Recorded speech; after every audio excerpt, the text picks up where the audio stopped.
মা, মাছের মাথাটা আজকে আমাকে দাও না, আমার খুব খেতে ইচ্ছে করছে। অনেকদিন হলো এত বড় মাছের মাথা আমি খাইনি। প্রত্যেকবার তো তোমার ছোটো ছেলের প্লেটে দাও, আজকে না হয় আমাকে দিলে। প্লিজ দাও না মা, আমার খুব খেতে ইচ্ছে করছে। সে এসে বসে থাক, একটা অকম্মান ঢেকি সংসারের জন্য তো কিছুই করিস না, আবার এসেছিস মাছের মাথা খেতে না। শোন, মাছের মাথা দিব আমার ছোট ছেলেকে। মা, এখানে কিছু টাকা আছে, এটা তুমি রাখো। বাবার কখন কি লাগে না লাগে সেটা তুমি কিনে নিও। নে বাবা, খা।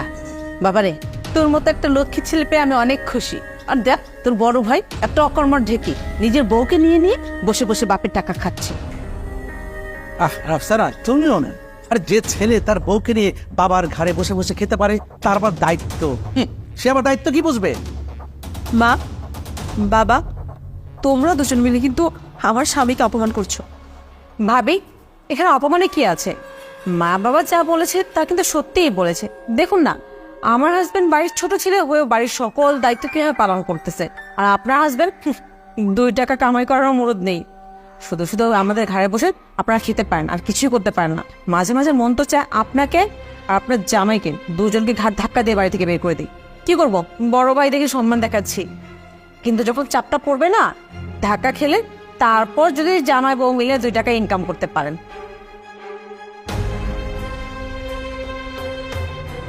মেঘলা, তুমি এবারে ছোট বউ, কার সাথে কিভাবে কথা বলতে হয় তুমি জানো না? তোমার ভাবির সাথে এভাবে রিয়াক্ট করে কথা বলার আগে অন্তত তোমার একবার ভাবা উচিত ছিল। মিরাজ, মিরাজ,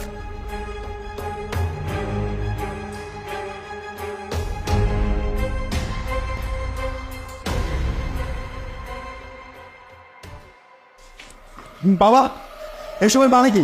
আমাকে বলা নেই, করা নেই, তোমরা আমাকে ত্যায্য পত্রে কেন করেছো? হ্যাঁ, করেছি। কারণ তোর মতো একটা অকর্মা ছেলে আর তার বউকে আমি দিনের পর দিন এভাবে খাওয়াতে পারবো না। বাবা, কি বললে তুমি? মানে আমরা বিশ্বাসই করতে পারতেছি না তুমি এমন একটা সিদ্ধান্ত নিয়ে নিলে, কারণ আমি আজকে ইনকাম করতে পারি না বলে। বাবা, আমি আজকে ইনকাম করতে পারি না বলে তোমরা আমাকে ত্যায্যপত্র করে দিলে। হ্যাঁ, আমি মানছি আমি বেকার, তাই বলে তোমরা আমার সাথে দিনের পর দিন যেমন আচরণ করেছো আমি না সব সহ্য করে নিয়েছি, কিন্তু তাই বলে তোমাদের সব সহায় সম্পত্তি থেকে আমাকে এভাবে বঞ্চিত করবে আমি কখনো কল্পনাও করতে পারিনি। এই যে মা, থাক, তুমি আর মন বেজায় করে রেখো না। থাকছি না, চলে যাব। যেহেতু তোমরা আমাকে বাড়ি থেকে তাড়িয়ে দিচ্ছ, এই বাড়ি থেকে কি করব? এতদিন ভেবেছিলাম এই বাড়ি তো আমার আপনজন, আমার বাবা মা, আমার ভাই, কিন্তু আমি আসলে ভুলছিলাম। আমি ভেবেছিলাম যে এখানে আমার শান্তি, কিন্তু তোমরা যে আমাকে দেখতে পারো না আমি না কখনো বুঝতেই পারিনি। তবে বাবা, তোমাদেরকে যাওয়ার আগে একটা কথা বলে যাই। আজকে যে ছেলের কারণে আমাকে তাড়িয়ে দিচ্ছ না, একদিন দেখো এই ছেলেই তোমাদেরকে ধ্বংস করে দেবে। আর সেদিনই আমার কাছে আসতে হবে, কথাটা তোমরা মনে রেখো। মীরা, চলো। যে বাড়িতে আমাদের আপনজন বলতে কেউ নাই, সেই বাড়িতে থেকে আর কি হবে? আজকের পর থেকে আমরা আলাদাভাবে আসবো, আর এর প্রতিশোধ একদিন নিবই। চলো।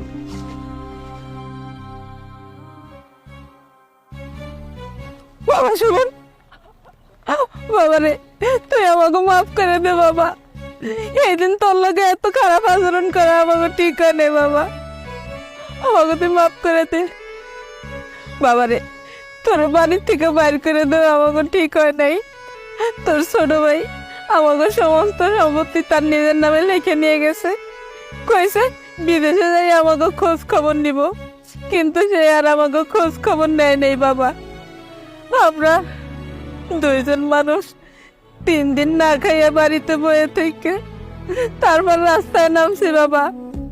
বাবা, আমরা এই বয়সে 2 জন মানুষ 3 দিন না খাইয়া পরে বাধ্য হয়ে রাস্তায় নামছি বাবা।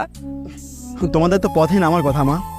হ্যাঁ, একটা কথা কি জানো, আমাদের সবার জীবনে না কিছু কিছু সময় আসে যে সময়টা আমাদের অনেক খারাপ যায়, আর এই সময়টাতে আমাদের পাশে যদি আমাদের পরিচিত আমাদের আপনজনরা পাশে দাঁড়ায়, তাহলে না যত দুঃখ কষ্ট অভিশাপে আসুক না কেন আমাদের কিছুই মনে হয় না, আমাদের অনেক হালকা লাগে। আফসোস শুধু একটাই, আমার এমন খারাপ সময় এসেছিল, কিন্তু আফসোস একটাই, আমি আমার কাছের মানুষ, সব থেকে কাছের মানুষ, আমার বাবা, আমার মা, আমার আপন ভাই, তাদের কাউকেই আমার পাশে পায় নাই। আমাকে বাড়ি থেকে ত্যায্যপুত্র করে দূর দূর করে কুকুরের মতন তাড়িয়ে দিয়েছিলে তোমরা, মনে পড়ে? কারণ আমি বেকার ছিলাম, আমি তোমাদের ফ্যামিলিতে একটা টাকা দিতে পারতাম না, তাই বলে তোমরা প্রতিনিয়ত আমার সাথে খারাপ ব্যবহার করেছো। একটা কথা কি জানো মা, আমি না সেদিন অনেক কষ্ট নিয়ে তোমাদের বাড়ি থেকে বের হয়ে এসেছিলাম, আর তারপর আমি অনেক পরিশ্রম করে আজকে এই জায়গাতে এসেছি। তোমাদের মনে পড়ে মা, একদিন তোমাদেরকে আমি বলেছিলাম যে ছেলেটাকে এমন দূর দূর করে তাড়িয়ে দিচ্ছ না, একদিন সেই ছেলেটার কাছে তোমাদেরকে আসতে হবে। ফাইনালি আজকে তোমরা ঠিকই আমার কাছে এসেছো, কিন্তু ভিক্ষা নিতে। যাই হোক, যাদেরকে আমি আমার খারাপ সময়ে পাশা পাইনি তাদেরকে না আমি আমার কোনো সফলতার গল্প শুনতে চাই না। মীরা, চলো। 1 মিনিট দাঁড়াও, তুমি একটা কাজ করো, ওনাদেরকে না কিছু টাকা দিয়ে যাও, কারণ ওনাদের মতো ফকিরদের সাহায্য করা আমাদের মতো কোটিপতির দায়িত্ব। হ্যাঁ, একদম ঠিক বলেছো। ওয়েট, এই নিন, এই টাকাগুলো রাখুন। দেখে মনে হচ্ছে অনেকদিন ভালো মন্দ কিছু খাননি, এই টাকা দিয়ে কিছু খেয়ে নিন। আমি আবার আপনাদের মতন এতটাও স্বার্থপর নই। মীরা, চলো।